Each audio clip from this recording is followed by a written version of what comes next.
Hi friends. So last எபிசோடில் பார்த்தீங்கன்னா உண்மையாகவே அந்த நில மோசடியை பண்ணி யார் அந்த பழி எல்லாத்தையுமே நம்ம ஹீரோயினோட ஃபேமிலியில் போட்டு விட்டாங்க அப்படின்னு சொல்லி கண்டுபிடிச்சு அவனை வந்து நம்ம ஹீரோ போலீஸில் மாட்டி விட்டுருப்பான். ஸோ இதுக்கப்புறம் நடக்க போகிறத நம்ம இந்த எபிசோடில் பார்க்கலாம். அதுக்கு முன்னாடி வீடியோக்கு மறக்காமல் லைக் பண்ணிருங்க, அப்படின்னு இன்ஸ்டாவிலையும் ஃபாலோ பண்ணிக்கோங்க. இப்போ நம்ம இந்த ஸ்டோரிக்குள்ளே போயிடலாம். ஸ்டார்டிங் சீனில் பார்த்தீங்கன்னா அப்படியே ரெண்டு பேரும் ஒரு இடத்துல உட்காந்துக்கிட்டு ஐஸ்கிரீம்லாம் சாப்பிட்டுட்டு பேசிட்டு இருப்பாங்க. அப்போ நம்ம ஹைன் என்ன சொல்கிறான்னா, பேசாமல் நம்ம லவ் பண்ணிட்டு இருக்கும்போதே பிரேக்கப் பண்ணிருக்கலாம், அதுக்கப்புறம் உனக்கு பிடிச்ச மாதிரி நீ வேற ஒரு பொண்ணை கல்யாணம் பண்ணிக்கிட்டு சந்தோஷமாக வாழ்ந்துருக்கலாம். ஆனால் இப்போ பாரு, நீ என்னை கல்யாணம் பண்ணிக்கிட்டு இப்படி பாதியிலே டிவோர்ஸ் பண்ணிட்டு போக வேண்டியதா ஆயிடுச்சு அப்படின்ற மாதிரிலாம் இவன் சொல்லும்போது நம்ம ஹீரோவும், சப்போஸ் நம்ம ரெண்டு பேரும் லவ் பண்ணிட்டு இருக்கும்போதே பிரேக்கப்லாம் பண்ணியிருந்தோம்னா நான் கண்டிப்பாக வேற ஒருத்தங்களை தேடி போயிருக்க மாட்டேன், மறுபடியும் நான் உன்னை தான் தேடி வந்திருப்பேன் அப்படின்ற மாதிரிலாம் ரொம்ப எமோஷனலாக பேசும்போது ஹீரோயின் இப்படி ஒரு மாதிரி அவனை பார்த்துட்டு இருக்கான். இதுக்கு நடுவில் நம்ம ஜாங்கை மீட் பண்ணி அவனோட அம்மா பேசிட்டு இருக்காங்க. ஏன்டா சேர்மன் எங்கடா கூட்டு போனேன், அவர் மறுபடியும் கொண்டு வாடா, நம்ம எதுவாக இருந்தாலும் பேசி தீர்த்துக்கலாம் அப்படின்ற மாதிரி சொல்லும்போது, அம்மா நான் முன்ன சொன்னது தான் இப்பயும் சொல்கிறேன், நம்ம ரெண்டு பேரோட பிளானும் வேற மாதிரி இருக்குது, அதனால நான் ஃபர்ஸ்ட் என்னோட பிளானை எக்ஸிக்யூட் பண்ணிடுறேன். என்னோட பிளானே எப்படியாவது ஹைனை கல்யாணம் பண்ணணும், சரியா, நீங்கள் அதுக்கப்புறம் என்னமோ பண்ணுங்க அப்படின்ற மாதிரி சொல்லிட்டு அவன் அங்கிருந்து போயிடுறான். இன்னொரு பக்கம் பார்த்தீங்கன்னா நம்ம ஹீரோ பார்த்தீங்கன்னா ஹீரோயின்ட்டெல்லாம் பேசிட்டு எப்பயும் போல வேலைக்கு வந்திருக்கான். பட் இப்போ பார்த்தீங்கன்னா அவனை வேலையை விட்டு ஃபுல்லாக தூக்கிட்டாங்க. அதுக்கான ரீசன் என்ன போட்டிருக்காங்கன்னு பார்த்தீங்கன்னா, இவன் கம்பெனிக்கு எதிராக சில வேலையெல்லாம் பண்ணியிருக்கான், ரூல்ஸை பிரேக் பண்ணிட்டான், அதனால தான் வேலையை விட்டு தூக்கியிருக்கோம் அப்படின்ற மாதிரி ஒரு ரீசன் சொல்லியிருக்காங்க. இவனுக்கு ஒன்றுமே புரியல. பட் இருந்தாலும் அதுக்கு என்ன ப்ரூஃப் வச்சிருக்காங்கன்னு தெரியலையே அப்படின்னு சொல்லிட்டு ஒரு மாதிரி முடிச்சுட்டு அவனோட திங்ஸ் எல்லாமே பேக் பண்ணிட்டு இருக்கான். அப்போ அந்த இடத்துக்கு நம்ம ஜாங் வந்து, நான் ஏதோ கம்பெனிக்கு எதிராக சில வேலையெல்லாம் பண்ணேன் அப்படின்னு சொல்லி நீ வேலையை விட்டு தூக்கியிருக்கல, இப்போ அதுக்கு என்ன உங்ககிட்ட ப்ரூஃப் இருக்குது அப்படின்னு கேட்கும்போது, ப்ரூஃப் தானே, அதெல்லாம் ரெடி பண்ணிக்கலாம், உனக்கு எதிரான அந்த ப்ரூஃப் ரெடி பண்ணுறதுக்கு எவ்வளோ நேரம் ஆயிரப்போகுது, அது மட்டும் இல்லாமல் நேற்று நான் ஹைனை மீட் பண்ணிட்டு வந்தேன், அது உனக்கு தெரியுமா அப்படின்னு சொல்லி கேட்கும்போது ஹீரோவுக்கு ஒரு மாதிரி ஷாக் ஆகுது. இவன் இதுக்காக ஹைனை மீட் பண்ணிட்டு வந்தான், அது இல்லாமல் அவன் இருக்க இடம் இவனுக்கு கண்டுபிடிச்சிட்டானா அப்படின்னு சொல்லிட்டு ஒரு மாதிரி கோவமாக பார்த்துட்டு இருக்கும்போது இவனும் பார்த்தீங்கன்னா பதிலுக்கு நம்ம ஜாங்கை வெறுப்பேற்றுற மாதிரி, ஆமாம் அந்த நில மோசடி கேஸில் நீ ஹீரோயினோட ஃபேமிலியை மாட்டி விட்டல, அதுக்கு காரணமானவனை நான் போலீஸ் ஸ்டேஷனில் போய் ஒப்படைச்சிட்டேன், அது உனக்கு தெரியாதா அப்படின்னு சொல்லும்போது இவனும் பார்த்தீங்கன்னா ஒரு மாதிரி ஷாக் ஆகுறான், இதே எப்படா பண்ண அப்படின்னு சொல்லிட்டு. ஸோ ரெண்டு பேரும் அப்படி ஒருத்தர் முறைச்சு பார்த்துட்டு இருக்காங்க. பட் இருந்தாலும் கடைசியாக நம்ம ஜாங்க, சரி ஓகேடா நான் அப்புறமா உன்னை பார்க்குறேன் அப்படின்னு சொல்லிட்டு அங்கிருந்து போயிடுறான். நம்ம ஹீரோவுக்கும் இப்போ அடுத்து என்ன பண்ணுறதுனே தெரியல, ஏன்னா ஹீரோயின் இருக்கக்கூடிய அந்த இடத்த இவன் கண்டுபிடிச்சிட்டான்ல. இப்போ இன்னொரு பக்கம் பார்த்தீங்கன்னா நம்ம ஜாங்கோட அம்மா கிரேஸ் கிட்ட பேசிட்டு இருக்காங்க. அதாவது என்னோட பையன் ஜாங் அந்த சேர்மனை எங்கே கொண்டு போய் வச்சிருக்கானே தெரியல, நான் அவரை வச்சு இன்னும் நிறைய பிளான்லாம் வேற போட்டிருந்தேன். ஸோ அதனால கிரேஸ் நீ என்ன பண்ணுற தெரியுமா, அந்த சேர்மனை என்னோட பையன் எங்கே வச்சிருக்கான்னு சொல்லி நீ கண்டுபிடிச்சு வந்து சொல்கிற, சரியா, அந்த மாதிரி நீ சொன்னீங்கன்னா நீ கேட்ட மாதிரி ஹைன் இருந்தால அந்த குயின்ஸ் டிபார்ட்மெண்ட் ஸ்டோருக்கு ஹெட்டா அந்த போஸ்டிங்கை நான் உனக்கு கொடுக்குறேன், ஓகேவா அப்படின்னு சொல்லும்போது இந்த ஐடியா நம்ம கிரேஸ்க்கு ரொம்பவே பிடிச்சிருக்கு. ஓகே மேடம் அப்படின்னு சொல்லிட்டு இந்த கிரேஸ் பார்த்தீங்கன்னா ஒரு மசாஜ் சென்டரை வச்சு ரன் பண்ணிட்டு இருக்கா. ஸோ அந்த கடையில் வேலை பார்க்கக்கூடிய ஒர்க்கர்ஸ் எல்லாருமே இவளுக்கு தெரிஞ்சவங்க தான் போல, அதனால எல்லார்ட்டையுமே ஒரு லிஸ்ட்டை கொடுக்குறா. அதாவது ஹோட்டல்ஸ், அப்புறம் ஹாஸ்பிட்டல்ஸ், இந்த மாதிரி இடத்துல யார் ரொம்ப பெரிய விஐபியை தங்க வச்சிருக்காங்க அப்படின்றத நம்ம கண்டுபிடிக்கணும். ஏன்னா ஒருவேளை அது சேர்மனாக இருக்க கூட வாய்ப்பு இருக்கு அப்படின்னு சொல்லி தான் அவளோட ஆட்கள் மூலமா நம்ம சேர்மன் எங்க இருக்காரு அப்படின்னு சொல்லி கண்டுபிடிக்க ட்ரை பண்ணிட்டு இருக்கா. இந்த நேரத்தில் நம்ம ஹீரோயினோட ஆண்டி இருக்காங்கல்ல, அவங்க வந்துட்டு அன்னைக்கு அழுதுகிட்டு இருக்கும்போது ஒரு பாட்டி வந்து கூட அழுகாதமா அப்படின்னு சொல்லிட்டு கர்ச்சீஃப்லாம் வச்சு தொடச்சி விட்டுருப்பாங்க. ஸோ அந்த பாட்டி வந்து போகும்போது அவங்களோட கர்ச்சீஃபை விட்டுட்டு போயிட்டாங்க போல, அதனால அந்த கர்ச்சீஃபை மறுபடியும் அவங்களோட பையன்கிட்டே கொடுத்துடலாம் அப்படின்னு சொல்லிட்டு அவனை மீட் பண்ணி அந்த கர்ச்சீஃபை கொடுக்கும்போது இவனும் கண்டுபிடிச்சிட்டான், அன்னைக்கு அழுதுருப்பா போல, அதனால தான் என்னோட அம்மா இவ பக்கத்தில் உட்காந்துட்டு அதெல்லாம் பேசிட்டு இருந்திருக்காங்க அப்படின்ற மாதிரி யோசிச்சுட்டு, என்ன பார்க்க பெரிய பொம்பளை மாதிரி இருக்கிற, நீலாம் உட்காந்து அழுந்திருந்திருக்க போல அப்படின்னு சொல்லும்போது, எது நானும் அவனும் அழுகலையே, பொய் சொல்லாதா, என்னோட அம்மா அதனால தான் உங்ககிட்ட இந்த கர்ச்சீஃபை கொடுத்துருக்காங்க போல, அது மட்டும் இல்லாமல் என்னதான் பிரச்சனையாக இருந்தாலும் அழுக கூடாது, அதுக்கு பதிலாக நீ சோகமாக இருக்கிற நேரத்தில் நல்லா சாப்பிடு, சரியா, அந்த மாதிரி சாப்பிட்டீங்கன்னா உனக்கு எல்லாமே சரியா போயிடும், கவலையெல்லாம் மறந்துடுவேன் அப்படின்ற மாதிரி சொல்லும்போது இவ்வளோ அப்படியே ஒரு மாதிரி இவனை பார்த்துட்டு இருக்கா, என்ன இவன் ஒரு டிஃப்ரெண்டான ஆளாக இருக்கானே அப்படின்னு சொல்லிட்டு. அது மட்டும் இல்லாமல் நம்ம ஆன்டிக்கு இவன் மேலே ஒரு லவ் ஃபீல்லாம் வேற வர மாதிரி தெரியுது. இந்த நேரத்தில் நம்ம ஹீரோவோட அப்பாவை காட்டுறாங்க. இவர் பார்த்தீங்கன்னா ஆல்ரெடி இந்த கிராமத்தோட தலைவராக இருந்திருப்பாரு, இதுக்கு முன்னாடி வச்ச எலெக்ஷனில் வின் பண்ணி. பட் இப்போ நடந்த எலெக்ஷனில் இவர் தோத்துட்டாரு. ஸோ அதனால இவரோட ஆப்போனன்ட் கேண்டிடேட்டாக ஒருத்தர் இருந்தான்ல, அவன் தான் வின் பண்ணிட்டான், உங்க எல்லாருக்குமே நான் இதை பண்ணுறேன் அதை பண்ணுறேன் அப்படின்னு சொல்லிட்டு ரொம்ப பெருமையாக பேசிட்டு இருக்கும்போது இவரும் அது எல்லாத்தையுமே வெளியிலேருந்து பார்த்துட்டு ஒரு மாதிரி கஷ்டப்பட்டு இருக்காரு. அது மட்டும் இல்லாமல் இதுக்கு முன்னாடி இவர் கிராம தலைவராக இருந்தார்ல, அந்த நேரத்தில் இவர் பண்ண அந்த ஃபெசிலிட்டிஸ் எல்லாத்தையுமே பார்த்தீங்கன்னா இப்போ இந்த கிராம தலைவன் வந்து மாற்றிக்கிட்டு இருக்கான். இது எல்லாமே பழைய திட்டம், இதெல்லாம் இதுக்கப்புறம் இருக்கக்கூடாது, நான் வந்து புதிய திட்டத்தை கொண்டு வந்திருக்கேன், அதுதான் இதுக்கப்புறம் இருக்கணும் அப்படின்னு சொல்லிட்டு ஒரு மாதிரி திமிருக்குன்னு வேணும்னே பண்ணிட்டு இருக்கான். இதெல்லாம் பார்க்கும்போது இவருக்கும் ரொம்ப கஷ்டமாக தான் இருக்கு. இப்போ இன்னொரு பக்கம் பார்த்தீங்கன்னா நம்ம ஹீரோ பிரதரோட ஜிம் இருக்குல்ல, அந்த இடத்துல நம்ம ஹாங் உட்காந்துக்கிட்டு அப்படியே ஒரு மாதிரி ஃபீல் பண்ணிட்டு இருக்கான். அப்போ இவனுக்கு அவன் ஒய்ஃபை பற்றின ஒரு பழைய ஞாபகம் வருது. அது என்னன்னு பார்த்தீங்கன்னா, இவங்க ரெண்டு பேருமே சேர்ந்துட்டு ஒரு கேமை எப்பயுமே விளையாண்டுட்டே இருப்பாங்க. அந்த கேம் இவங்க ரெண்டு பேருக்கு ரொம்ப பிடிக்கும். இப்போ அந்த கேமை நம்ம ஹீரோ பிரதரோட சின்ன பையன் அந்த இடத்துல உட்காந்து விளையாடுறத பார்க்கும்போது இவனுக்கு அது ஞாபகம் வருது, ஒருவேளை அவ அந்த கேமை விளையாட சான்சஸ் இருக்குல்ல அப்படின்னு சொல்லிட்டு உடனே பார்த்தீங்கன்னா இவனும் அந்த கேமை ஓப்பன் பண்ணி பார்க்க அதில் இவனோட ஒய்ஃப் வந்துட்டு ஃப்ரெண்ட் லிஸ்ட்டில் தான் இருப்பான். அவள் வந்து ரீசன்ட் டைம்ஸில் அதை விளையாண்டுட்டு போயிருக்கா அப்படின்ற மாதிரி இவனுக்கு காட்டுது. இதை பார்க்கும்போது இவனுக்கு ரொம்பவே சந்தோஷமா இருக்கு. அப்பாடி இந்த கேம் அவள் இப்போ வரைக்கும் விளையாண்டுட்டு தான் இருக்கா, அவள் சீக்கிரம் ஆன்லைன் வரும்போது நான் அவகிட்ட எப்படியாவது பேச ட்ரை பண்ணணும் அப்படின்னு சொல்லிட்டு இந்த கேம் மூலமாக அவகிட்ட பேச ட்ரை பண்ணணும் அப்படின்ற மாதிரி நினச்சிட்டு இருக்கான். இன்னொரு பக்கம் பார்த்தீங்கன்னா நம்ம சேர்மனை கண்டுபிடிக்கிறதுக்காக கிரேஸ் போராடிட்டு இருக்கும்போது அவளை நம்ம ஹீரோவும் அவனோட ஃப்ரெண்டும் கண்டுபிடிச்சிட்டாங்க. ஸோ இப்போ அவளை ஒரு இடத்துக்கு கூட்டு போயிட்டு அவகிட்ட சில ஃபைல்ஸ் எல்லாமே காட்டுறாங்க. அதாவது இது வரைக்கும் அவ நம்ம ஹீரோயினோட ஃபேமிலியில வேலை பார்க்கும்போது என்னென்ன மாதிரியான தப்புலாம் பண்ணா, எவ்வளவு பணம் ஆட்டை போட்டா, அந்த மாதிரி அவ பண்ண எல்லா தப்பையுமே இப்போ அவகிட்ட எவிடன்ஸோட காட்டுறாங்க. இதை பார்த்துட்டு அவளும் சரி சரி போதும், இப்போ இதெல்லாம் எதுக்காக என்கிட்ட வந்து காட்டுறீங்க, உங்களுக்கு என்கிட்ட இருந்து என்ன வேணும் அப்படின்ற மாதிரி கேட்கும்போது, ஒன்றும் இல்லை, இது வரைக்கும் நீ எப்படி அந்த ஜாங்குக்கும் அவனோட அம்மாவுக்கும் திருட்டு வேலையெல்லாம் பண்ணி கொடுத்துட்டு இருந்தியோ அதே மாதிரி திருட்டு வேலையை எங்களுக்கும் பண்ணி கொடுக்கணும், அவ்வளோதான் அப்படின்ற மாதிரி சொல்லிட்டு அடுத்த சீனில் பார்த்தீங்கன்னா இவங்களோட இப்போ நம்ம ஆன்ட்டியும் அந்த போலீஸ்காரனும் சேர்ந்துடுறாங்க. ஸோ இப்போ இவங்க எல்லாருமே சேர்ந்து சேர்மேன் எங்கே இருக்காங்க அப்படின்ற மாதிரி இவகிட்ட கேட்கும்போது, நானும் அவரை தான் தேடிட்டு இருக்கேன், நீங்கள் ஒன்றும் கவலைப்படாதீங்க, கூடிய சீக்கிரம் நம்ம எல்லாருமே சேர்ந்து அவர் எப்படியாவது கண்டுபிடிச்சிடலாம், இப்போ நானும் உங்களோட டீமில் ஒருத்தி தானே அப்படின்ற மாதிரி சொல்லும்போது நம்ம ஆன்ட்டி அப்படியே ஒரு மாதிரி அவளை முறைச்சு பார்த்துட்டு இருக்காங்க. உடனே இந்த நேரத்தில் நம்ம ஹீரோ சொல்கிறான், எனக்கு தெரிஞ்சு கண்டிப்பாக ஜாங் வந்து ஹாஸ்பிட்டலில் சேர்மேனை வச்சிருக்க வாய்ப்பே இல்லை, ஏன்னா எப்படியும் நம்ம எல்லாருமே சேர்மேனை தேடுவோம்னு சொல்லிட்டு அவனுக்கும் தெரியும், அதனால அவர் ஏதாவது ஒரு ஹோட்டலில் வச்சு தான் அவன் பார்த்துட்டு இருப்பான். பட் இருந்தாலும் அப்படி ரொம்ப நாளைக்கு ஹோட்டல்லேயே வச்சு பார்த்துட்டு இருக்க முடியாது, அவருக்கு தேவையான ஆக்சிஜன் அப்புறம் மெடிசன்ஸ் இது எல்லாமே வாங்குறதுக்காக அவன் கண்டிப்பாக ஹாஸ்பிட்டலுக்கு வந்து தான் ஆகணும். ஸோ கண்டிப்பாக இந்த நேரத்தில் நம்ம ஹாஸ்பிட்டலில் அவர் தேடி பார்க்கலாம் அப்படின்ற மாதிரி இவங்க எல்லாருமே சேர்ந்து ஒரு பிளான் போட்டுட்டு இருக்காங்க நம்ம சேர்மேனை கண்டுபிடிக்கிறதுக்காக. இப்போ இன்னொரு பக்கம் பார்த்தீங்கன்னா நம்ம ஹீரோ சிஸ்டரோட பியூட்டி சலூன் இருக்குல்ல, அந்த இடத்துக்கு நம்ம ஹீரோயினோட அம்மாவை மறுபடியும் கூட்டிட்டு வந்து இதுக்கு முன்னாடி அவங்கள தப்பா பேசியிருப்பாங்கல்ல ஒரு சில நெய்பர்ஸ்லாம், அவங்கள வந்துட்டு இவங்க கிட்ட மன்னிப்பு கேட்க சொல்றாங்க. அதனால அவங்களும் பார்த்தீங்கன்னா எங்களை மன்னிச்சிருங்க, நாங்கள் ஏதோ தெரியாம பேசிட்டோம் அப்படின்ற மாதிரிலாம் சொல்லும்போது இவங்க பார்த்தீங்கன்னா அப்படி இன்னும் ஒரு மாதிரி திமிரோட பேசிட்டு இருக்காங்க. எனக்கு தெரியும் நீங்க மன்னிப்பெல்லாம் கேட்பீங்கன்னு சொல்லிட்டு அப்படின்ற மாதிரி கொஞ்சம் திமிரா பேசிட்டு இருக்கிறத பார்க்கும்போது இவங்க பார்த்தீங்கன்னா மறுபடியும் ஒரு மாதிரி கலாச்சி விட்டுறாங்களா. உடனே அந்த லேடியும் அப்படியே வெளியே வந்துடுறாங்க. வெளியே வந்த உடனே அப்படியே ஒரு மாதிரி மயக்கம் போடுற மாதிரிலாம் சீன் போட்டுட்டு இருக்காங்க. ஐயோ இவங்க கிட்ட பேசினால சுத்தமா முடியல, எனக்கு இப்போ காஃபி வேணும், காஃபி எங்க இருக்கு அப்படின்னு சொல்லிட்டு ஒரு மாதிரி அலைஞ்சிட்டு இருக்கும்போது அந்த இடத்துல ஒரு காஃபி கடையை பார்க்குறாங்க. அதுக்கப்புறம் பார்த்தீங்கன்னா அந்த கடைக்குள்ள போயிட்டு ஏதோ ராஜா பகவத் மாதிரி ஒரு இடத்துல உட்காந்துக்கிட்டு ஏமா எனக்கு 2 காஃபி அப்படின்ற மாதிரி சொல்லும்போது அந்த இடத்துல வேலை பார்த்த லேடியும் மேடம் இங்கெல்லாம் வந்துட்டு உங்களுக்கு டேபிள் கிட்ட கொண்டு வர மாட்டாங்க, நீங்க இங்கே தான் வந்து ஆர்டர் பண்ணணும் அப்படின்னு சொல்லும்போது இந்த வில்லேஜில் நான் தான் கொஞ்சம் பெருசாக எதிர்பார்த்துட்டேன், இந்த இடத்துல வேற என்ன இருக்க போது இப்படி தான் இருக்கும் அப்படின்ற மாதிரி சொல்லிட்டு இவங்களும் பார்த்தீங்கன்னா போய் ஆர்டர் கொடுக்குறாங்க. ஆர்டர் கொடுத்து முடிச்சதுக்கப்புறம் பில் பே பண்ணலாம் அப்படின்னு சொல்லி பார்க்கும்போது அவங்க கிட்ட காசே இல்லை. சரி ஓகே பணம் தான் இல்லை, நம்ம கார்டு கொடுக்கலாம் அப்படின்னு சொல்லிட்டு இவங்க கார்டு கொடுக்கும்போது அதுதான் ஆல்ரெடி ஃப்ரீஸ் பண்ணிட்டாங்கல்ல, இந்த கார்டு ஒர்க் ஆகல மேடம் அப்படின்ற மாதிரி சொல்லும்போது இது ஒர்க் ஆகலையா அப்படின்னு சொல்லிட்டு இவங்களும் ஒரு மாதிரி ஷாக் ஆகுறாங்க. இப்போ என்ன பண்றது அப்படின்ற மாதிரி முடிச்சுட்டு இருக்கும்போது நம்ம ஹீரோவோட அம்மாவும் அந்த பக்கமா வராங்க அவங்களோட ஒர்க்கர்ஸ் எல்லாருக்குமே காஃபி வாங்குறதுக்காக. அப்போ அந்த இடத்துல நம்ம ஹீரோயினோட அம்மா இப்படி நிற்கிறத பார்க்கும்போது அவங்களுக்கு நல்லா தெரியுது, சரி ஓகே காஃபி வாங்குறதுக்காக வந்திருக்காங்க, ஆனால் அவங்க கிட்ட காசு இல்லை அப்படின்ற மாதிரி தெரிஞ்சுக்கிட்டு இவங்களுக்கும் காஃபி கொடுங்க அப்படின்ற மாதிரி சொல்லும்போது அவங்களும் ஓகே ஓகே எனக்கு வாங்கி கொடுத்ததுக்கு ரொம்ப நன்றி, நான் திருப்பி கொடுத்துருவேன் அப்படின்ற மாதிரி அப்பயும் திமிரா தான் பேசுறாங்க. இதை பார்த்த உடனே நம்ம ஹீரோவோட அம்மாவும் இப்போ நான் உங்களுக்கு வாங்கி கொடுத்தது சும்மாலாம் வாங்கி கொடுக்கல, நீங்க எனக்கு வந்து வேலை பார்க்கணும் அப்படின்ற மாதிரி சொல்லிட்டு சில ட்ரெஸ்லாம் அவங்களுக்கு போட வச்சு அவங்களோட தோட்டத்தில் மற்ற ஒர்க்கர்ஸோட சேர்ந்து இவங்களையும் வேலை பார்க்க சொல்லிடுறாங்க. அந்த நேரத்தில் அங்கே வேலை பார்க்குற இன்னொரு ஒர்க்கர் தான் வந்துட்டு இவங்ககிட்ட எப்படி இந்த பழத்துக்கெல்லாம் கவர் பண்ணணும் அப்படின்ற மாதிரி சொல்லி கொடுத்துட்டு இருப்பாங்க. அப்போ வந்து இவங்களை கொஞ்சம் மரியாதை இல்லாத மாதிரி அந்த ஒர்க்கர் ட்ரீட் பண்ணும்போது நம்ம ஹீரோயினோட அம்மாவும் என்ன மரியாதை இல்லாமல் பேசுறா அப்படின்னு சொல்லும்போது, நீங்க பாரு நீ என்னை விட வயசுல வேணா பெரிய ஆளா இருக்கலாம், ஆனா இந்த இடத்துல வேலையில நான் தான் உன்னை விட பெரிய ஆளு, ஸோ என்னோட எக்ஸ்பீரியன்ஸ்க்கு ஏற்ற மாதிரி தான் நான் உனக்கு மரியாதை கொடுக்க முடியும், இங்க வா வந்து தொலை இதை பாரு அப்படின்ற மாதிரி சொல்லிட்டு ஒரு மாதிரி மரியாதை எல்லாமே ட்ரீட் பண்ணி அவங்களுக்கு வேலையை சொல்லி கொடுத்துட்டு இருக்காங்க. நம்ம ஹீரோயினோட அம்மாவும் என்ன பண்றது எல்லாமே நேரம் அப்படின்னு சொல்லிட்டு அவங்களும் ஒரு மாதிரி வருத்தப்பட்டு அந்த வேலை எல்லாத்தையுமே பண்ணிட்டு இருக்காங்க. இன்னொரு பக்கம் நம்ம ஹீரோயின் ஒரு இடத்துல தனியாக உட்காந்துட்டு இருக்கா. அப்போ அந்த இடத்துக்கு ஒரு வேன் வருது. அந்த வேன்குள்ள இருந்து இவளோட பர்சனலான செக்ரட்டரி இருக்கால, அந்த கம்பெனியில் வேலை பண்ணும்போது இவ கூடவே இருந்திருப்பாள்ல, அவ பார்த்தீங்கன்னா இறங்கி வரா. வரும்போது ஒரு கையில் பாக்ஸையும் கொண்டு வரா. ஹீரோயின் ஏதோ கேட்டுருப்பா போல, அதான் கொண்டு வந்து கொடுத்துருக்கா. அது மட்டும் இல்லாமல் இந்த இடத்துல இவ வந்து ஒரு விஷயத்தையும் சொல்றா, இந்த மாதிரி என்வோ வந்து கம்பெனிக்கு எதிராக ஏதோ தப்பு பண்ணிட்டாரு அப்படின்னு சொல்லிட்டு அவரை வேலையை விட்டு தூக்கிட்டாங்க அப்படின்னு சொல்லும்போது இவளுக்கு ஒரு மாதிரி ஷாக் ஆயிடுது, எப்படி அவனை வேலையை விட்டு தூக்கலாம் அப்படின்னு சொல்லிட்டு ஒரு மாதிரி யோசிச்சுட்டு இருக்கா. அதுக்கப்புறம் பார்த்தீங்கன்னா இதை பற்றி நம்ம ஜாங்குக்கும் கால் பண்ணி கேட்குறா, அம்மா இப்போ உனக்கு எனக்கு தானே பிரச்சனை, எதுக்காக தேவையில்லாமல் அவனை வேலையை விட்டு தூக்கின அப்படின்னு சொல்லும்போது,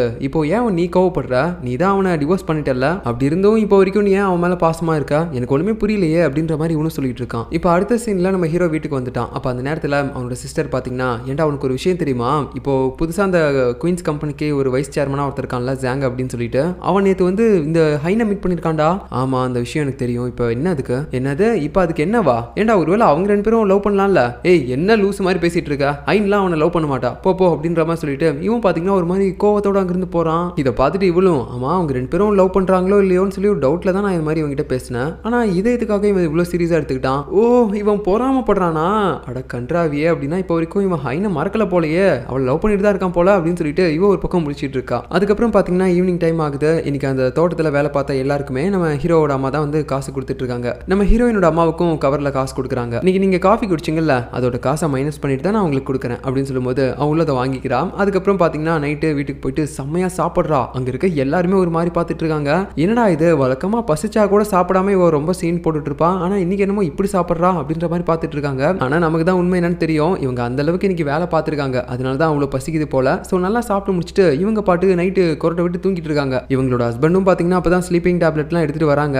ஏன்னா இவங்க எப்பயுமே ஸ்லீப்பிங் டேப்லெட் இல்லாம தூங்கவே மாட்டாங்க. ஸோ இவர் உள்ள வரும்போதே அவங்க நல்லா தூங்கிட்டு இருக்கிறத பார்த்துட்டு இவருக்கும் ஒண்ணுமே புரியல, என்னடா இது, எப்பயுமே ஸ்லீப்பிங் டேப்லெட் போடாம இவ தூங்கவே மாட்டா, ஆனா இன்னைக்கு என்னன்னா இப்படி கொரட்டை விட்டு தூங்கிட்டு இருக்கா, ஏதோ ஒன்று நல்லா தூங்குனா சரி அப்படின்னு சொல்லிட்டு அவரும் பார்த்துட்டு இருக்காரு. ஸோ நம்ம ஹீரோயினோட அம்மா அவங்களோட வாழ்க்கையிலே இன்னைக்கு தான் ரொம்ப கஷ்டப்பட்டு வேலை பார்த்துருக்காங்க போல, அதுக்காக தான் அவங்களுக்கு இந்த அளவுக்கு டயர்ட்னஸாக இருக்கு போல. இந்த நேரத்தில் நம்ம ஹீரோவோட அப்பாவை காட்டுறாங்க. இவர் பார்த்தீங்கன்னா அந்த தலைவர் போஸ்ட்லேருந்து இன்னைக்கு வெளியேறிட்டார்ல, அதனால அதை நினச்சிட்டு ஒரு மாதிரி குடிச்சிட்டு இருப்பாரு. அப்போ அந்த இடத்துக்கு நம்ம ஹீரோயினோட அப்பாவும் வந்துட்டு ஒரு மாதிரி சோகமாக பேசிட்டு இருக்காரு. எனக்கு ஹெல்ப் பண்ணவே யாருமே இல்லையே, நான் எப்படி தான் என்னோட குடும்பத்தை காப்பாற்ற போறேனே தெரியல அப்படின்னு சொல்லிட்டு அவர் வழக்கம் போல ரொம்ப சோகமாக பேசிட்டு இருக்கிறத பார்த்துட்டு இவருக்கும் நம்ம ஹீரோவோட அப்பா சரக்கு ஊற்றி கொடுத்துட்டு இருக்காரு. இன்னொரு பக்கம் பார்த்தீங்கன்னா நம்ம ஹீரோவும் ஹீரோயினும் தனியாக மீட் பண்ணி பேசிட்டு இருக்காங்க. அப்போ நம்ம ஹீரோ பார்த்தீங்கன்னா ஒரு மாதிரி பொறாமையில பேசிட்டு இருக்கான். எதுக்காக அந்த ஜாங் உன்னை மீட் பண்ண வந்தான், அவன் உங்ககிட்ட அப்படி என்ன சொன்னான், நான் ஃபர்ஸ்ட்லேருந்தே உங்ககிட்ட அவனை பற்றி சொல்லிட்டு இருக்கேன், அவனோட இன்டென்ஷனே சரியில்லை, அவன் உங்ககிட்ட வந்தாலே நீ அவனை நெருங்க விடாத அப்படின்ற மாதிரிலாம் இவன் ரொம்ப பொறாமையில பேசிட்டு இருக்கும்போது நம்ம ஹீரோயினும் சரி அதெல்லாம் இருக்கட்டும், உன்னைய வேலையை விட்டு தூக்கிட்டாங்களாம், அதுவும் நீ ஏதோ தப்பு பண்ணியிருக்க கம்பெனிக்கு எதிராக அப்படி இப்படின்னு சொல்லிட்டு இந்த விஷயத்தெல்லாம் நீ ஏன் என்கிட்ட சொல்லல, அதெல்லாம் ஒன்றும் இல்லை, நான் கண்டிப்பாக அதெல்லாம் நான் பண்ணலை அப்படின்னு சொல்லி நிரூபிச்சு மறுபடியும் வேலையில் சேர்ந்துருவேன், அது ஒன்றும் பெரிய பிரச்சனை இல்லை அப்படின்னு சொல்லும்போது ஒன்றும் பிரச்சனை இல்லை தான், பட் இருந்தாலும் இது எல்லாத்துக்கும் காரணம் யாரு, என்னால் தானே அவன் உன்னை வேலையை விட்டு தூக்குறான், அதனால இதுக்கப்புறம் என்னோட இந்த ஃபேமிலி ப்ராப்ளத்துக்கும் உனக்கும் எந்த வித சம்மந்தமும் கிடையாது, நீ இதில் எதுவுமே பண்ணாத சரியா, என்னோட பிரச்சனையை எப்படி சால்வ் பண்ணணும்னு எனக்கு தெரியும், ஸோ நீ இதில் தலையிடாத அப்படின்ற மாதிரி ஒரே வார்த்தையாக பேசிட்டு போயிடுறா. இப்போ அடுத்த நாள் காலையில் நம்ம ஹீரோவோட அம்மா பார்த்தீங்கன்னா எப்பயும் போல அவங்களோட வேலை எல்லாத்தையுமே முடிச்சுட்டு அப்படியே வீட்டுக்கு வராங்க. அப்போ அந்த இடத்துல நம்ம ஹீரோயின் ரூமில் ஃபோன் பேசிட்டு இருக்கிறத இவங்க எதிர்ச்சியாக கேட்குறாங்க. ஸோ அவள் டாக்டர் கிட்ட தான் பேசிட்டு இருக்கா. என்ன அப்படின்னு பார்த்தீங்கன்னா, டாக்டர் எனக்கு முன்ன மாதிரி இப்போ கம்மியாலாம் தலைவலிக்கிறது இல்லை, இப்போ ரொம்ப அதிகமாக தலைவலிக்குது, ஏதாவது ப்ராப்ளம் அதிகமாகிட்டே இருக்கா, அந்த கட்டி ஏதாவது கொஞ்சம் வளருதா அப்படின்ற மாதிரிலாம் இவ பேசும்போது இவங்களுக்கு ஒன்றுமே புரியல, என்னடா இது மண்டையில் ஏதோ கட்டி இருக்குன்னுலாம் சொல்லிட்டு இருக்கா, என்ன உண்மையை சொல்லு, அவளுக்கு என்ன ப்ராப்ளம் அப்படின்ற மாதிரி கேட்கும்போது இப்போ நம்ம ஹீரோ பார்த்தீங்கன்னா எல்லா உண்மையுமே சொல்லிட்டான். ஆமாம்மா, ஹைனுக்கு பிரெயினில் ஒரு கேன்சர் இருக்குது, அதனால அவள் இன்னும் கொஞ்ச நாளில் இறந்து போயிடுவா, ஸோ நான் இங்கே இல்லாத நேரத்தில் அவளுக்கு ஏதாவது ஒரு ப்ராப்ளம் வர மாதிரி தெரிஞ்சிச்சுன்னா தயவு செஞ்சு அவளை எப்படியாவது காப்பாத்திருமா, நீ எப்பயுமே அவள் பக்கத்திலே இருமா, அன்னைக்கு கூட அவள் மயக்கம் போட்டால, அந்த மாதிரி என்ன வேணாலும் அவளுக்கு நடக்க வாய்ப்பு இருக்குது, ஸோ அதனால நீ எப்பயுமே அவள் கூட இருந்து அவளை பார்த்துக்கமா, நல்லா பார்த்துக்கோ அப்படின்னு சொல்லிட்டு ஒரு மாதிரி அழுதுகிட்டே பேசும்போது அவனோட அம்மாவுக்கும் வருத்தமாக இருக்குது, இதெல்லாம் ஏன்டா என்கிட்ட சொல்லலை அப்படின்னு சொல்லிட்டு அவன் ஒரு மாதிரி அடிக்கிறாங்க. அதுக்கப்புறம் கிச்சன்லேயே உட்காந்துக்கிட்டு நம்ம ஹைனோட நிலைமையை நினச்சிக்கிட்டு ஒரு மாதிரி அழுதுகிட்டே இருக்காங்க. அந்த நேரத்தில் இவங்களோட ஹஸ்பண்ட் பார்த்தீங்கன்னா அந்த வழியாக போகும்போது இது பார்த்துடுறாங்க. ஸோ எதுக்காக அழுகுறாங்க அப்படின்ற மாதிரி எதுவுமே அவங்க கிட்ட கேட்காம இவர் பார்த்தீங்கன்னா தனியாக வெளியே போயிட்டு ஒரு மாதிரி சேடாக ஃபீல் பண்ணிட்டு இருப்பாரு. அந்த நேரத்தில் இவரோட பொண்ணு அந்த பக்கமாக வரும்போது இவர் பார்த்தீங்கன்னா உடனே அந்த பொண்ணை தடுத்து நிறுத்துறாரு. என்னப்பா ஏன் உள்ள விட மாட்டேற அப்படின்னு சொல்லும்போது உள்ள போகாத, உன்னோட அம்மா அழுதுகிட்டு இருக்கா. என்னப்பா அம்மாவுக்கு என்னாச்சு? இல்லை, நான் இவ்வளோ நாளாக இந்த கிராமத்தோட தலைவராக இருந்துட்டு இப்போ அந்த பதவியிலிருந்து இறங்கிட்டேன்ல, அதை நினச்சி தான் உன்னோட அம்மா அழுதுகிட்டு இருக்கா போல அப்படின்ற மாதிரி இவர் தப்பா புரிஞ்சுக்கிட்டு அவகிட்ட சொல்லிட்டு இருக்காரு. அதுக்கப்புறம் எல்லாருமே சாப்பிட உட்காடுறாங்க. அந்த நேரத்தில் இவர் பார்த்தீங்கன்னா அப்படியே ஒரு மாதிரி ரொமான்டிக்காக அவங்களோட ஒய்ஃப் கிட்ட நடந்துக்க ட்ரை பண்ணுறாரு. அப்படியே கையை பிடிக்கிறாரு, ஒரு மாதிரி பாசமாக பேச ட்ரை பண்ணுறாரு. ஆனால் அவங்களுக்கு ஒன்றுமே புரியல, என்னாச்சு இந்த மனுஷனுக்கு என்னைக்கும் இல்லாமல் லூஸ் மாதிரி பண்ணிட்டு இருக்காரு அப்படின்ற மாதிரி யோசிச்சுக்கிட்டு அவங்களுக்கு பக்கத்தில் நம்ம ஹீரோயினை உட்கார வச்சு அவளுக்கு தேவையான சாப்பாடு எல்லாத்தையுமே எடுத்து வச்சிட்டு இருக்காங்க. ஸோ நம்ம ஹீரோயின் இன்னும் எவ்வளோ நாள் உயிரோடு இருக்க போறான்னு தெரியல, அவள் இருக்கிற வரைக்கும் நல்லா சாப்பிட்டு சந்தோஷமா இருக்கணும் அப்படின்றதுக்காக தான் இந்த மாதிரி அவளுக்கு பார்த்து பார்த்து எல்லாமே பண்ணிட்டு இருக்காங்க. இப்போ அடுத்த சீனில் பார்த்தீங்கன்னா அந்த ஜிம்லேயே தான் நம்ம ஹாங் வந்து உட்காந்துட்டு இருக்கான் அவனோட ஸ்மார்ட் ஃபோனை வச்சுக்கிட்டு. ஏன்னா அங்கே தானே சிக்னல் கிடைக்குது. ஸோ ஃபோனில் அந்த கேமை தான் ஓப்பன் பண்ணி வச்சுட்டு இருக்கான். அவனோட ஒய்ஃப் எப்பயாவது வந்தானா அவகிட்ட பேசலாம் அப்படின்னு சொல்லிட்டு. ஸோ இவன் நினச்ச மாதிரியே பார்த்தீங்கன்னா அவளும் ஆன்லைனில் வந்துட்டா. உடனே அவளுக்கு போய் மெசேஜ் பண்ணுறான், ஹே என்னடி பண்ணுற அப்படின்ற மாதிரி சொல்லும்போது இவளும் பார்த்தீங்கன்னா பயந்துடுறா. ஐயோ இவன் நம்மகிட்ட ஏதோ திட்டினாலும் திட்டுவான் அப்படின்னு சொல்லிட்டு உடனே வெளியே போகலான்னு பார்க்கும்போது நம்ம ஹாங் பார்த்தீங்கன்னா எதுவுமே திட்ட கிடையாது. இந்த மாதிரி உன் பையனுக்கு அந்த டேப்லெட் எல்லாமே கரெக்டான டைம் கொடு சரியா, இல்லைன்னா அவனுக்கு ஊசி போடுற மாதிரி வந்துடும் அப்படின்ற மாதிரி சொல்லும்போது இவ பார்த்தீங்கன்னா அப்படியே ஒரு மாதிரி ஃபீல் பண்ண ஆரம்பிக்கிறா. என்னடா இது, நான் அவனை ஏமாத்திட்டு வந்திருக்கேன், அது இல்லாமல் அந்த குழந்தையும் அவனோடது கிடையாதுன்னு அவனுக்கே தெரியும், பட் இருந்தாலும் ஏன் இவ்வளோ அக்கறையாக பேசுகிறான் அப்படின்ற மாதிரி யோசிச்சுட்டு ஒரு ஃப்ளாஷ்பேக்கையும் நினச்சி பார்க்குறா. அது என்னன்னு பார்த்தீங்கன்னா இவங்க ரெண்டு பேரும் ஒரு டைம் அந்த குழந்தைக்கு ஊசி போட போயிருப்பாங்க. அப்போ நம்ம ஹாங் பார்த்தீங்கன்னா அழுகிற மாதிரி போயிருப்பான். ஏன்னா அந்த குழந்தைக்கு ஊசி போடுறது இவனுக்கு வலிக்கிற மாதிரி இருக்கும் போல, அதனால தான் அந்த மாதிரி அழுதுகிட்டு இருந்திருப்பான். ஸோ அது எல்லாத்தையுமே இவன் நினச்சி பார்த்துட்டு ஒரு மாதிரி இவன் என்னை திட்டிருந்தா கூட சந்தோஷமா இருந்திருப்பேன், ஆனால் எதுக்காக இப்படி பாசமாக பேசிட்டு இருக்கான் அப்படின்ற மாதிரி யோசிச்சுட்டு ஒரு மாதிரி இவ்வளோ ஃபீல் பண்ணிட்டு இருக்கா.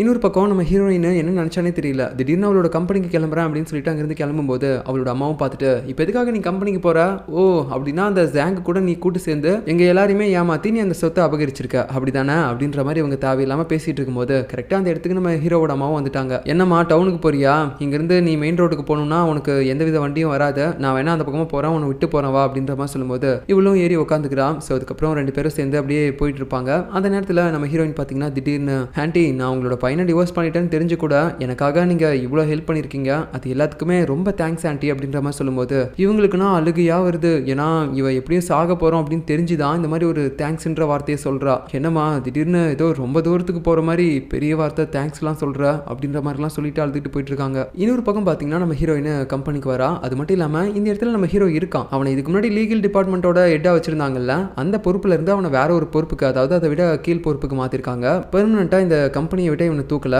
ஸோ இந்த நேரத்தில் நம்ம ஹீரோயின் பார்த்தீங்கன்னா அப்படியே இந்த இடத்துக்கு வந்துட்டு நம்ம ஜாங்கை போய் மீட் பண்ணுறா. நீ சொல்கிறது எதுவாக இருந்தாலும் நான் பண்ணுறேன், ஆனால் நீ வேற யாரையுமே டிஸ்டர்ப் பண்ணக்கூடாது அப்படின்ற மாதிரி சொல்லும்போது சரி ஓகே அப்படின்னு சொல்லிட்டு அவனும் சொல்கிறான். ஸோ நம்ம ஜாங் பார்த்தீங்கன்னா ஹீரோயினை மறுபடியும் இந்த குயின்ஸ் டிபார்ட்மெண்ட்டோட ஹெட்டாகவே மாற்றிட்டான். அது மட்டும் இல்லாமல் இவங்க 2 பேரும் மேரேஜ் பண்ணிக்க போகிறாங்க அப்படின்ற விஷயத்தையும் எல்லாத்தையுமே இன்ஃபார்ம் பண்ணணும் அப்படின்னு சொல்லிட்டு நம்ம ஹீரோயினை வேற பிரஸ் கிட்ட கூட்டிகிட்டு போகிறான் காரில். அப்போ தான் நம்ம ஹீரோவுக்கு இந்த விஷயம் எல்லாமே தெரிய வருது. உடனே அவளை தடுத்து நிறுத்த போகலாம் அப்படின்னு சொல்லி ட்ரை பண்ணும்போது அவள் அதுக்குள்ளே போயிட்டா. இப்படி இருந்தாலும் அவன் வேகமாக போயிட்டு அந்த ப்ரெஸ்ஸை பார்க்க போகிறதுக்கு முன்னாடி ஹீரோயினை தடுத்து நிறுத்தி அவகிட்ட பேசிகிட்டு இருக்கான். உன் மனசில் என்ன நினச்சிட்டு இருக்கா, எதுக்காக இந்த மாதிரிலாம் பண்ணிட்டு இருக்க, அவன் எவ்வளோ ஒரு கெட்டவன் தெரியும்ல, தெரிஞ்ச நீ எதுக்காக அவன் கூட இப்படி வந்து சேர்ந்த அப்படின்ற மாதிரிலாம் சொல்லும்போது இங்கே பாருங்க என்போ, இது என் ஃபேமிலி பிரச்சனை, இதை எப்படி சால்வ் பண்ணணும்னு எனக்கு தெரியும், அதனால தேவையில்லாமல் இதுக்கப்புறம் என் பின்னாடி சுற்றுறது நிறுத்திக்கோ, உனக்கும் எனக்கும் இப்போ எந்த வித சம்மந்தமும் கிடையாது அப்படின்ற மாதிரி நம்ம ஹீரோ கிட்ட ரொம்பவே மொட்டத்தனமாக பேசிட்டு அவள் பாட்டுக்கு போகிறா. நம்ம ஹீரோலாம் அழுதுகிட்டு இருக்கான், ஒன்றுமே புரியாமல் இன்னும் இவ இப்படிலாம் பேசுகிறா அப்படின்னு சொல்லிட்டு. இந்த சேம் டைமில் நம்ம சேர்மேனை ஒரு ஹாஸ்பிட்டலில் தான் நம்ம ஜாங் வச்சிருக்கான். ஸோ அந்த இடத்த கண்டுபிடிச்சு நம்ம ஜாங் அம்மாவும் சில ஆட்களை கூட்டிகிட்டு போயிட்டு இருக்காங்க. இன்னொரு பக்கம் நம்ம கிரேஸும் ஆன்ட்டியும் அதே இடத்துல தான் இருக்காங்க. ஸோ 2 பேரும் ஒருத்தர் மீட் பண்ணிக்க போகிறாங்களா என்னன்னு தெரியல. இன்னொரு பக்கம் பார்த்தீங்கன்னா நம்ம ஜாங்கும் ஹீரோயினும் ப்ரெஸ் மீட்டிங்கில் இருக்காங்க. நம்ம ஜாங் என்ன சொல்கிறான்னா, இதுக்கு முன்னாடி இந்த குயின்ஸ் டிபார்ட்மெண்ட்டோட ஹெட்டாக இருந்த இந்த ஹைன் மறுபடியும் இதே இடத்துக்கு வரலாம்னு சொல்லி முடிவு பண்ணியிருக்காங்க. அது மட்டும் இல்லாமல் இன்னொரு ஹாப்பியான விஷயமும் இருக்குது, அதை நான் சொல்கிறத விட ஹைனே சொல்லுவாங்க அப்படின்னு சொல்லும்போது ஹைனும் பார்த்தீங்கன்னா சொல்ல ஆரம்பிக்கிறா. ஆமாம், நான் மறுபடியும் இந்த குயின்ஸ் டிபார்ட்மெண்ட்டோட ஹெட்டாக பதவி இருக்கிறேன், அது மட்டும் இல்லாமல் அப்படின்ற மாதிரி சொல்லும்போது அந்த இடத்துல ஒரு ஸ்கிரிப்ட்லாம் இருக்கும், அவள் அடுத்து என்னென்னலாம் சொல்லணும் அப்படின்ற விஷயம் எல்லாமே. பட் இவ பார்த்தீங்கன்னா அதில் இருக்கிறது சொல்லாமல் டக்குன்னு மாற்றி பேச ஆரம்பிக்கிறா. இவ்வளோ நேரமாக இவன் சொன்னது எல்லாமே போய், நான் ஒன்றும் விருப்பப்பட்டு இந்த போஸ்டிங்க்கு வரல, என்னை வலுக்கட்டாயமாக கட்டாயப்படுத்தி தான் இங்கே கூப்பிட்டு வந்தான். அது மட்டும் இல்லாமல் இந்த கம்பெனிலேயே லீகல் மேனேஜராக இருந்த என்வு மேலே இந்த ஜாங் நிறைய ஃபேக்கான எவிடன்ஸை கிரியேட் பண்ணி அவனை வேற ஒரு போஸ்டிங்க்கு மாற்றிட்டான் அப்படின்ற மாதிரி எல்லா உண்மையுமே புட்டு வச்சுட்டு இருக்கும்போது ஜாங்கும் ஒரு மாதிரி பேசிட்டு இருக்கான்.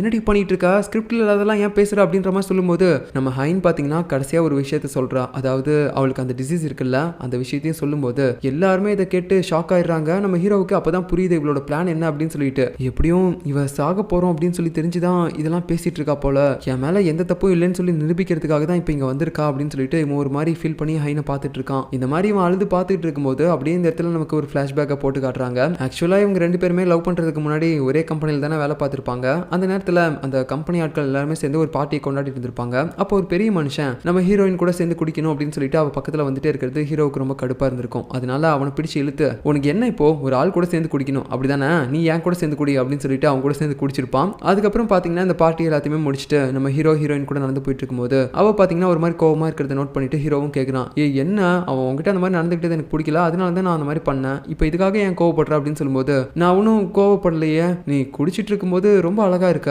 அதை பார்த்துட்டு நான் எப்படி உன்னை லவ் பண்ணாமல் இருப்பேன் அப்படின்ற மாதிரி சொல்லும்போது அவனும் ஒரு மாதிரி அவளை பார்த்துட்டு இருப்பான். அது மட்டும் இல்லாமல் இப்போ பிரசன்ட்ல கூட ஒரு நாள் நம்ம ஹீரோ அப்படியே குடிபோதையில் அப்படியே நம்ம ஹீரோயின் ரூமுக்கு நடந்து வந்துட்டு இருப்பான். கையில் ஒரு இலையும் வச்சிருப்பான். அவளுக்கு என்ன பிடிக்குமா பிடிக்காதா அப்படின்னு சொல்லிட்டு அந்த இலையை வேற பிச்சு போட்டுட்டே இருப்பான். அப்போ கடைசி இலையில அவளுக்கு என்ன பிடிக்கும் அப்படின்ற மாதிரி வருதா, உடனே அவன் சந்தோஷப்படுறான். அப்படின்னா டிவோர்ஸ் பண்ணதுக்கு அப்புறம் கூட அவளுக்கு என்ன பிடிக்குமா அப்படின்னு சொல்லிட்டு ஒரு மாதிரி போதையிலே பேசிட்டு இருப்பானா. இந்த மாதிரி இவன் நம்ம ஹீரோயினோட ரூமுக்கு முன்னாடி இருந்து பேசிட்டு இருக்கிறது எல்லாமே அவளுக்கும் கேட்குது. ஸோ இப்படி இந்த ஃபிளாஷ்பேக் எல்லாத்தையுமே காட்டி முடிச்சதுக்கப்புறம் அப்படியே இந்த எபிசோடு முடியுது. மறுபடியும் நான் உங்களை அடுத்த எபிசோடில் பார்க்குறேன். தேங்க்யூ.